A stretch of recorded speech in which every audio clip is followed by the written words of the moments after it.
ألم تر كيف فعل ربك بأصحاب الفيل ألم يجعل كيدهم في تضليل وأرسل عليهم طيرا أبابيل ترميهم بحجارة من سجيل فجعلهم كعصف مأكول لإيلاف قريش إيلافهم رحلة الشتاء والصيف فليعبدوا رب هذا البيت الذي أطعمهم من جوع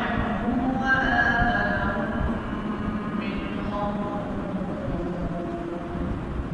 أرأيت الذي يكذب بالدين فذلك الذي يدعو اليتيم ولا يحض على طعام المسكين فويل للمصلين الذين هم عن صلاتهم ساهون الذين هم يراءون ويمنعون الماعون إنا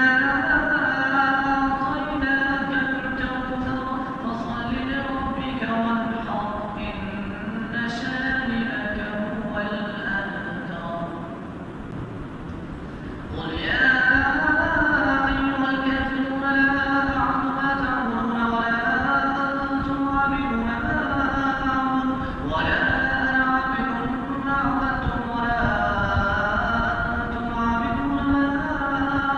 أعبد لكم دينكم ولي دين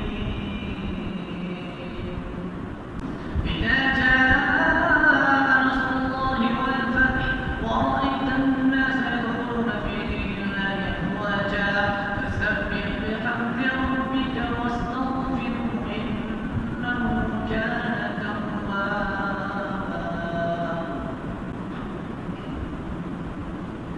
تبت يدا أبي لهب وتب ما أغنى عنه ماله وما كسب سيصلى نارا ذات لهب وامرأته حمالة الحطب في جيدها حبل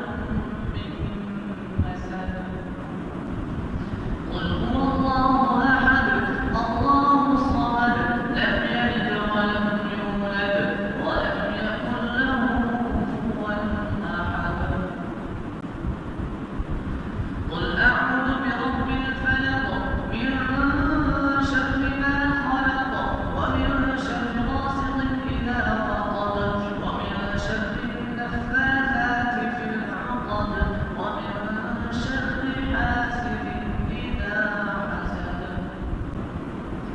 قل أعوذ برب الناس ملك الناس إله الناس من شر الوسواس الخناس الذي يوسوس في صدور الناس من الجنة